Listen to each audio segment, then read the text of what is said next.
আমরা ক্রিকেট ভালোবাসি। আর আমরা বাংলাদেশে যেহেতু জন্ম, তো অবশ্যই আমরা বাংলাদেশ ক্রিকেটে ভালোবাসি। বাংলাদেশের জয়ে যেমন আমরা উল্লাস করি, তেমন বাংলাদেশের হারেও আমরা কষ্ট পাই।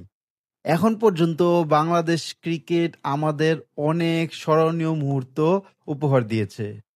Bangladesh Australia, England, India, south আফ্রিকার মতো বড় টিমকে হারাইছে, নিউজিল্যান্ড, ওয়েস্ট ইন্ডিজ, ইভেন ইংল্যান্ডের মতো দলের সাথে সিরিজ জিতছে, ওয়ানডে সিরিজ, অস্ট্রেলিয়াকে টেস্টে হারাইছে, এমন অনেক জয়ের মুহূর্ত আছে। কিন্তু এত কিছুর পরেও একটা প্রশ্ন থেকে যায় যে বাংলাদেশ ক্রিকেটে পথ চলার এত বছর পরেও কেন বাংলাদেশ ক্রিকেট অন্যান্য বড় দল অস্ট্রেলিয়া, ইংল্যান্ড, ইন্ডিয়ার মতো হাই স্ট্যান্ডার্ড, যে তাদের যে স্ট্যান্ডার্ড সেই স্ট্যান্ডার্ডে পৌঁছাইতে পারে নাই, সেই স্ট্যান্ডার্ড তাদের স্ট্যান্ডার্ড তো দূরের কথা, তাদের হাফেও পৌঁছাইতে পারে নাই। সবার মনে কি এই প্রশ্নটা জাগে না যে কেন তাদের মধ্যে এই মানে স্ট্যান্ডার্ডটা এখনো তৈরি হতে পারলো না? কিসের ধারাবাহিকতার অভাব বা কিসের অভাব?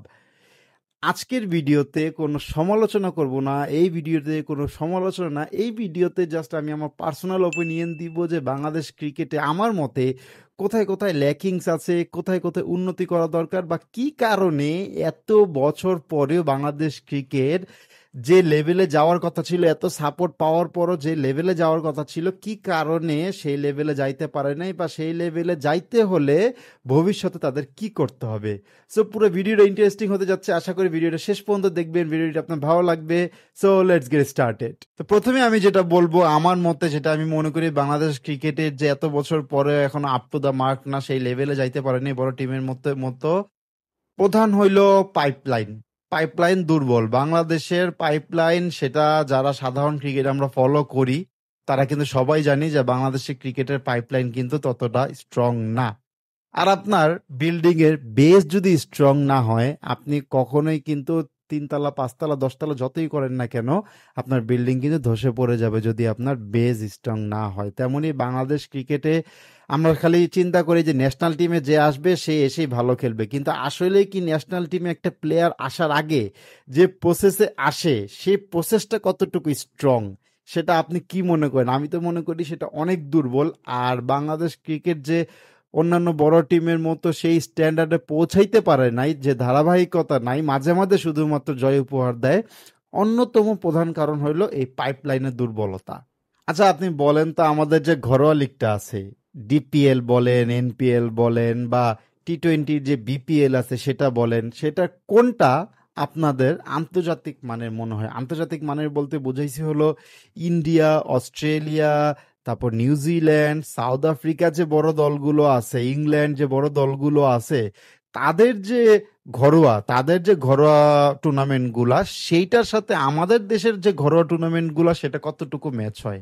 কি মনে হয় আপনার, যে আসলেই কি ওই দেশের যে ঘরোয়া লিগ গুলো যে প্রতিদ্বন্দ্বিতাপূর্ণ হয়, তার হাফও কি আমাদের দেশে হয়? আমার তো মনে হয় না যে তার হাফও আমাদের দেশে হয়। এখনকার পিচ গুলা বেশিরভাগই স্লো হয় আর লো স্কোরিং হয়, যার ফলে কি হয়, ব্যাটসম্যানরা ফাস্ট বাউন্সি উইকেটে খেলার অভ্যাস গড়ে তুলতে পারে না। এই কারণে দেখা যায় কি যে নিজেদের মাটিতে যেভাবে হোক দ্বিপাক্ষিক যে সিরিজগুলো হয় যেমন তেমন ভাবে জিতে, কিন্তু যখন বিদেশে যায়, বিদেশের মাটিতে খেলা হয়, স্পোর্টিং উইকেটে খেলা হয়, তখন কিন্তু যে ব্যাটসম্যান আছে তাদের যেন একদম মানে কলেজায় পানি চলে আসে। তো আমি মনে করি যে বাংলাদেশের যে ঘরোয়া টুর্নামেন্ট গুলো আছে, এখানে ফাস্ট এবং বাউন্সি পিচ তৈরি করতে হবে, ব্যাটসম্যানদের খেলাইতে হবে। এর পাশাপাশি এটা কিন্তু যে শুধু ব্যাটসম্যানদের সুবিধা তা না, বলারদেরও কিন্তু সুবিধা হবে। বলাররাও কিন্তু যখন বিদেশে যাবে, বিদেশে গিয়ে যখন ফাস্ট এবং বাউন্সি উইকেট পাবে, তখন তাদের কিন্তু অ্যাডজাস্ট হতে বেশি সময় লাগবে না। কিন্তু এখন কি হয়, সারা বছর নিজেদের মাটিতে স্লো কালো মাটি টার্নিং পিচে খেলে পেসাররা, আর বিদেশের মাটিতে যখন যায় তখন বিদেশের মাটিতে খাপ খাওয়াইতে পারে না পেস এবং বাউন্সি উইকেটের সাথে। তো আমি মনে করি যে বাংলাদেশের ঘরোয়া লিগের যে কাঠামো সেটা অনেক দুর্বল, আর এই দুর্বলতার কারণেই বাংলাদেশ যে standard up to the mark বড় টিমের সাথে এখনো ক্যাচ আপ করতে পারে নাই। বাংলাদেশের জনসংখ্যা এখন হল 18 কোটি। নিউজিল্যান্ডের জনসংখ্যা কত বলেন তো? নিউজিল্যান্ডের জনসংখ্যা কিন্তু বাংলাদেশের হাফ জনসংখ্যার হাফেরও হাফ না। শ্রীলঙ্কার জনসংখ্যা কতটুক? শ্রীলঙ্কার জনসংখ্যা বাংলাদেশের হাফেরও হাফ না।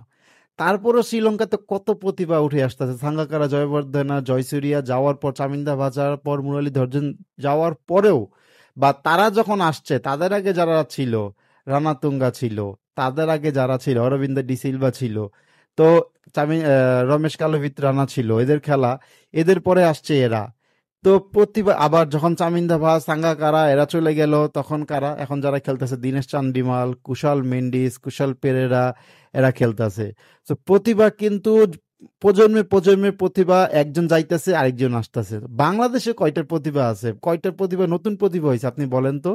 সেই যে সাকিব, তামিম, মাশরাফি, মুশফিক আর মাহমুদুল্লাহ, তাদের যে আমরা মাথায় উঠে রাখছিলাম যে top five, top five, top five, সেটা পঞ্চ পাণ্ডব, তাদের পরে আসলে কয়টা রিয়েল প্রতিভা আসছে তাদের লেভেলে ম্যাচ করার মতো?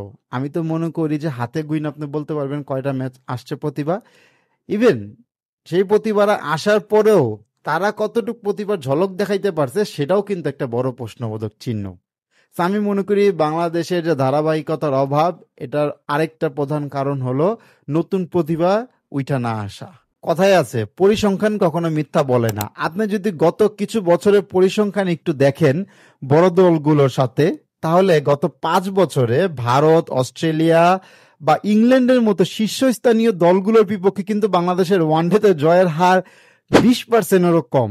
আপনি চিন্তা করেন যে আমরা যে বাংলাদেশকে যে পরিমাণ হাইপ করি, তারা যে শীর্ষস্থানীয় দলগুলো আছে টপ লেভেলে, তাদের সাথে তাদের জয়ের সংখ্যা 20%-এরও কম। এবার বুঝেন আপনি কোন লেভেলে খেলা খেলে বাংলাদেশ। ভারতের বিপক্ষে 42টা ওয়ানডেতে আমাদের জয় মাত্র 8টা, আর অস্ট্রেলিয়ার বিপক্ষে 22 ম্যাচে মাত্র একটা ওয়ানডে জয়, তাও সেই মহাকাব্যিক আশরাফ আলী সেঞ্চুরি 2005 সালে।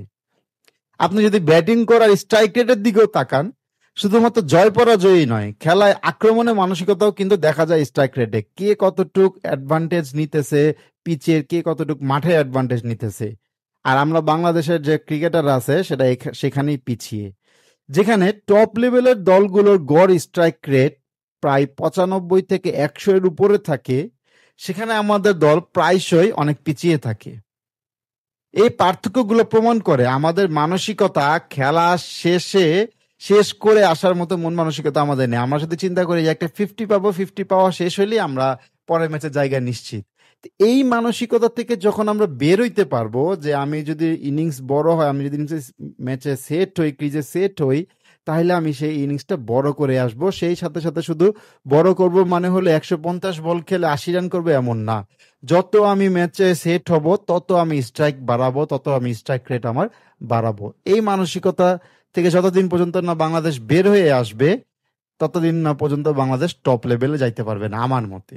আরেকটা আমি প্রধান কারণ মনে করি যে ব্যক্তিগত দুর্বলতা। আচ্ছা ঠিক আছে, সাকিব, তামিম, মুশফিক, মাহমুদুল্লাহ আমাদের কোনো ইন্টারন্যাশনাল ট্রফি আইনা দিতে পারে নাই, কিন্তু তাদের জায়গা নিয়ে কি কখনো দলে কোনো সংশয় ছিল?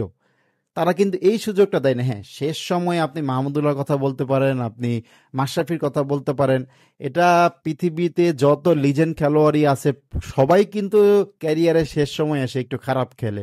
তো আমি শেষ সময়ের চ্যাপ্টারটা যদি বাদ দেই, যারা পিক টাইমে ছিল তাদের কি কখনো কেউ কোশ্চেন করার মতো সুযোগ দিছে তারা যে আমাদের দল থেকে বাদ দাও, আমরা খারাপ পারফরমেন্স করতেছি? কেউ কিন্তু সুযোগ দেয় নাই। কিন্তু তাদের যাওয়ার পরে বর্তমান ক্রিকেটে যে বাংলাদেশ খেলতেছে, লিটন আছে, সৌম্য সরকার আছে, তানজিদ তামিম আছে, যারা আছে, তাদের আপনি কি মনে করেন তারা কি সাকিব, তামিম বা মুশফিকের লেভেলে যাইতে পারছে? তারা যেরকম ধারাবাহিকভাবে পারফর্ম করতে পারতো, বর্তমান যে ক্রিকেটাররা আছে সেই ধারাবাহিকভাবে কি পারফর্ম করতেছে? আমার তো মনে হয় না। না, 10 ম্যাচ খারাপ খেলে 1 ম্যাচ ভালো খেলে, 5 ম্যাচ খারাপ খেলে 1 ম্যাচ ভালো খেলে। তো এরকম করলে কিন্তু আপনি কখনো টপ লেভেলে যাইতে পারবেন না। সো আমি মনে করি যে ব্যক্তিগত যে দুর্বলতা, এটা অন্যতম প্রধান কারণ বর্তমানে বাংলাদেশ ক্রিকেট যে পিছিয়ে আছে। আরেকটা আছে কিলার ইনস্টিংক্ট, অর্থাৎ আমরা কিন্তু ছোট দলগুলোর সাথে আমরা প্রায় জিতি। ছোট দলগুলো জিম্বাবু হোক বা যে আফগানিস্তান হোক, আফগানিস্তানের সাথেও হারি, কিন্তু কাগজ কলমে কিন্তু তারা আসলে আমাদের থেকে দুর্বল। সো যাই হোক, ছোট দলগুলোর সাথে কিন্তু আমরা জিতি, কিন্তু বড় দলগুলোর সাথে যখন প্রেশার মোমেন্ট থাকে, প্রেশার মোমেন্ট থেকে কিন্তু আমরা খুব কমই ম্যাচ বাই করে আনতে পারি। কয়জন আমরা ম্যাচ বাই করে আনতে পারি বর্তমান ক্রিকেটে যারা খেলতেছে বর্তমান টিমে? আমরা কিন্তু পারি না। আছে যে কিলার ইনস্টিংক্ট, যে মুহূর্তে ম্যাচ চেঞ্জ করে দেওয়া, এটা বাংলাদেশ ক্রিকেটে কিন্তু বর্তমানে প্রায় নাই বললেই চলে। এটা সর্বশেষ উদাহরণ ওয়েস্ট ইন্ডিজের সাথে যে লাস্ট টি-20 সিরিজটা হলো, যেখানে সুপার ওভার হয়েছে, সেই ম্যাচটাই আপনার যদি উদাহরণ হিসেবে ধরেন, তাহলে আমার মনে হয় না নতুন করে কিছু বলতে হবে কিলার ইনস্টিংক্ট এর ব্যাপারটা নিয়ে। আচ্ছা, ফ্রাঞ্চাইজি লিগের কথা আমি একটু বলি, বিপিএল এর কথা একটু বলি। হ্যাঁ, বিপিএল বাংলাদেশ ক্রিকেটকে শক্তিশালী করতেছে, বাংলাদেশ বোর্ডকে শক্তিশালী করতেছে, অর্থ দিতেছে, গ্ল্যামার দিতেছে। ইন্ডিয়ার আইপিএল এর মতো বলিউডের যে নেতারা, বলিউডের যে নায়ক নায়িকারা আসে, বাংলাদেশের বিপিএলও কিন্তু বাংলাদেশের যে মুভি নায়ক নায়িকা, নাটকের নায়ক নায়িকারা আছে, তারাও কিন্তু আইসা এই টুর্নামেন্টের সৌন্দর্য বাড়াইতেছে। কিন্তু ক্রিকেটীয় দিক থেকে আপনার কি মনে হয়, এটা আসলে বাংলাদেশ ক্রিকেটের কি কোনো উন্নতি করতেছে? আমার কিন্তু মনে হয় না উন্নতি করতেছে। বাংলাদেশ ক্রিকেট এটা ডুবাইতেছে। তার প্রধান কারণ কি? আমি মনে করি বিদেশি ক্রিকেটারদের অতিরিক্ত নির্ভরতা। হ্যাঁ, খুবই নিম্নমানের বিদেশি আসে, কিন্তু তারপরও যে বিদেশিগুলো আসে, লোকাল প্লেয়াররা কিন্তু তাদের উপর ভরসা করে, অর্থাৎ তাদের শ্যাডোতে থাকে। নিজেরা যে বের হবে, সে বের হওয়ার সুযোগটা কিন্তু পায় না, বিদেশি খেলোয়াড়দের আড়ালেই থাকে। খুব কম প্লেয়ার আছে যারা বিদেশি খেলোয়াড়দের আড়াল থেকে বের হয়ে নিজেকে প্রুফ করতে পারছে। পারভেজ হোসেন ইমন আছে একজন, আমি বলতে পারি। আর আমার মাথায় নাহিদ রানা আছে। তাসকিন যখন একদম 17 বছর ছিল, ন্যাশনাল টিমে আসছিল, তখন আমি তাসকিনের কথা বলতে পারি। এছাড়া হাতে গোনা আপনি কিন্তু 4-5 জনের নামের পরে কিন্তু আপনি আর বলতে পারবেন না যে বিপিএল থেকে কয়টা প্লেয়ার আমাদের উঠে উঠে আসছে। আচ্ছা, সমস্যা যেহেতু আছে, সমাধানও কিন্তু আছে। সমাধান কি? আমরা যারা ক্রিকেট ফলো করি সবাই জানি এটা সবচেয়ে প্রথম কি সমাধান? স্পোর্টিং উইকেট তৈরি করা। আমরা যারা সাধারণ দর্শক আছে বা বাংলাদেশে যারা সাংবাদিক আছে, স্পোর্টস জার্নালিস্ট আছে, সবাই কিন্তু বলতে বলতে বলতে বলতে মুখে ফেনা তুলে ফেলাইছে যে বাংলাদেশে স্পোর্টিং উইকেট নাই। স্পোর্টিং উইকেট তৈরি করো, স্পোর্টিং উইকেট তৈরি করো। স্পোর্টিং উইকেট যখন তুমি তৈরি করবা, তখন ব্যাটসম্যানের জন্য সুবিধা হবে, বলারের জন্য সুবিধা হবে। ব্যাটসম্যান হলো স্পোর্টিং উইকেটে খেলে পেস এবং বাউন্সি পিচে খেলে অভ্যস্ত হবে, তখন তারা বড় টিমের সাথে যখন খেলবে, অন্য দেশে যখন খেলবে, তখন তাদের অ্যাডজাস্ট হইতে বিন্দুমাত্র সময় লাগবে না। প্লাস যারা বলার আছে, যখন বাউন্সি পিচ হবে, স্পোর্টিং পিচ হবে, আমরা বাংলাদেশ দেখতেই আছি যে স্পিনারদের জন্য সবচেয়ে সুবিধা। কিন্তু স্পিনাররা কেন সবসময় সব সময় সুবিধা পাবে? তো পেস বোলার যারা আছে, তারা যখন এই পিচে প্র্যাকটিস করবে, প্র্যাকটিস করবে, প্র্যাকটিস করবে, প্র্যাকটিস করতে করতে কিন্তু তারা একটা আয়ত্তে চলে আসবে। আর এই আয়ত্তে আসার পরই কিন্তু তখন তারা বড় টিমের সাথে ভালো করতে পারবে। কারণ বড় টিমের সাথে কিন্তু অনেক টেকনিক্যালি বোলিং করতে হয়। শুধু গতির উপর বল ছাড়লেই কিন্তু হয় না, বা শুধু অফ স্টাম্পের বাইরে বল ছাড়লেই হয় না। কোন ব্যাটসম্যান কিরকম খেলে তাকে রিড করে পিচ অনুযায়ী কিন্তু বল করতে হবে। সো এই জিনিসগুলোর জন্য আমি মনে করি স্পোর্টিং উইকেট তৈরি করা মাস্ট মাস্ট মাস্ট, বাধ্যতামূলক। আমিনুল ইসলাম বুলবুল আসছে প্রেসিডেন্ট পদে, দেখা যাক সে কি করে। সে কি আগের যে প্রেসিডেন্ট গুলো ছিল তাদের মতোই শুধু মুখে মুখে কথা বলে, নাকি কাজে প্রমাণ করে, সেটা সময়ই বলে দিবে। আচ্ছা, বাংলাদেশ ক্রিকেটে আমরা সবাই মজা করে বলি যে বাংলাদেশ ক্রিকেটের ফান্ডে 900 কোটি টাকা আছে। আচ্ছা, ঠিক আছে, আমরা ধরে নিলাম যে 900 কোটি টাকা নাই, 500-600 কোটি টাকা তো আছে। ওয়ান অফ দ্য রিচেস্ট তো বাংলাদেশ ক্রিকেট, ক্রিকেট ওয়ার্ল্ডে বাংলাদেশ ক্রিকেট বোর্ড কিন্তু one of the richest board. কিন্তু এই যে টাকাগুলা তারা কোথায় খরচ করে, এটা কি তারা জবাবদিহিতা করে? হ্যাঁ, ঠিক আছে, তারা একটা স্বায়ত্তশাসিত শাসিত প্রতিষ্ঠান, বাংলাদেশ ক্রিকেট বোর্ড, কোনো জবাবদিহিতা তাদের কোনো সুযোগ নেই, কাইন্ড অফ প্রাইভেট কোম্পানি। কিন্তু যেহেতু তাদের সাথে পুরো বাংলাদেশের আবেগ জড়িত আছে, তো তাদের কি উচিত না যে তারা যে ইনকাম গুলা তারা কোথায় ইনভেস্ট করতেছে, কি কাজে লাগাইতেছে, মানুষের কাছে জবাবদিহিতা করার, দর্শকদের কাছে জবাবদিহিতা করার? আমি তো মনে করি উচিত। আর যে তাদের যে টাকাগুলো, আমি মনে করি লং টার্ম প্ল্যানে তাদের ইনভেস্ট করতে হবে, দীর্ঘমেয়াদী ইনভেস্ট করতে হবে। স্কুল ক্রিকেট মাস্ট, আমি মনে করি প্রত্যেকটা জেলায়, প্রত্যেকটা স্কুলে, কলেজে ক্রিকেট চালু করতে হবে। তাইলে কিন্তু আপনার নতুন প্রতিভা আসবে। আপনি ক্লাব ক্রিকেটে, যত আপনি স্কুল ক্রিকেট, নির্মাণ ক্রিকেট, আগে কিন্তু টুর্নামেন্ট, নির্মাণ টুর্নামেন্ট আমরা যখন স্কুলে ছিলাম, এখন কিন্তু সেটা হয় না। তো নির্মাণ টুর্নামেন্ট টাইপ টুর্নামেন্ট চালু করতে হবে, ক্লাব ক্রিকেটকে আরো শক্তিশালী করতে হবে। ক্লাব ক্রিকেটে যারা খেলে তাদের আপনার নিশ্চয়তা দিতে হবে। আচ্ছা, এই যে তোমাকে আমি দীর্ঘমেয়াদী প্ল্যানে নিলাম, তুমি খারাপ করো ভালো করো, তুমি একটা নির্দিষ্ট পরিমাণ টাকা পাবা। কারণ ক্রিকেটাররা পেশাদার, যারা ন্যাশনাল টিমে এখনো আসতে পারেনি, ক্লাব ক্রিকেটে খেলে, তাদের কিন্তু ভয় থাকে যে এটাই আমার আয় রোজগারের সুযোগ, আমি যদি এখানে খারাপ খেলে আমি বাদ পড়ে যাবো, আমি টাকা পাবো না। তো তাদের সাথে বসে সুযোগ সুবিধা দিতে হবে, দীর্ঘমেয়াদী প্ল্যান করতে হবে। একটা জিনিস মনে রাখবেন, যখন আপনি একটা মানুষকে দিবেন, তখন কিন্তু সে মন থেকেই আপনাকে রিটার্ন দেওয়ার চেষ্টা করবে। সো চেষ্টা করবেন বাংলাদেশ ক্রিকেটে যারা আছে এই জিনিসটা একটু মাথায় রাখার যে বেস ঘরোয়া cricket, club cricket, school cricket, জেলা পর্যায়ে, উপজেলা পর্যায়ে আপনি যত বেশি ইনভেস্ট করবেন তত ভালো প্লেয়ার কিন্তু আপনি পাবেন। বাংলাদেশে এখনো অনেক ভালো প্লেয়ার আছে যাদের আমাদের চোখেই পড়ে নাই, শুধুমাত্র সঠিক পরিচর্যা আর সঠিক স্কাউটিং এর অভাবে। আপনি স্কাউট টিম আপনি স্কাউটিং করেন সারা বাংলাদেশে। দেখেন না, আপনি 100টা প্লেয়ার তৈরি করে আনেন, 100টা প্লেয়ারের মধ্যে আপনি ট্রেনিং দেন 6 মাস, 100টা প্লেয়ার থেকে আপনি দেখবেন যে 10টা প্লেয়ার আপনার উঠে আসবে ন্যাশনাল টিমে চান্স পাওয়ার মতো। ন্যাশনাল টিমে 10টা প্লেয়ার থেকে দেখবেন যে মিনিমাম 3 থেকে 4 জন আপনি ন্যাশনাল টিমে আপনি ঢুকাইতে পারছেন। কিন্তু এগুলো কেউই কিছু করতেছে না। এগুলো সম্পূর্ণ আমার মতামত। আমি মনে করি যে এই জিনিসগুলো করা উচিত। বাকিটা আমার থেকে ভালো বোর্ড প্রেসিডেন্ট আছে, তারা ভালো বলতে পারবে। বাট আমি আমার জাস্ট মতামতগুলো দিলাম। আজ হোক কাল হোক বাংলাদেশ ক্রিকেট কিন্তু এগিয়েই যাবে। এই বাংলাদেশ ক্রিকেটের প্রতিভা আবেগ কিন্তু আমাদের রক্তে মিশে আছে। ভালো খেললে আমরা 14টা গালি দেই, বলি যে আর খেলা দেখবো না, কিন্তু একটা ম্যাচ জিতলেই কিন্তু আমরা আবার টিভির সামনে বসে যাই। আমরা আসলে আমাদের মতো বেহায়া দর্শক আমার মনে হয় না পৃথিবীতে আর কোথাও আছে। কিন্তু বাংলাদেশ ক্রিকেট বোর্ড, বাংলাদেশ ক্রিকেটের প্লেয়াররা এই আবেগের মূল্য কতটুকু দিতে পারছে আমি জানি না।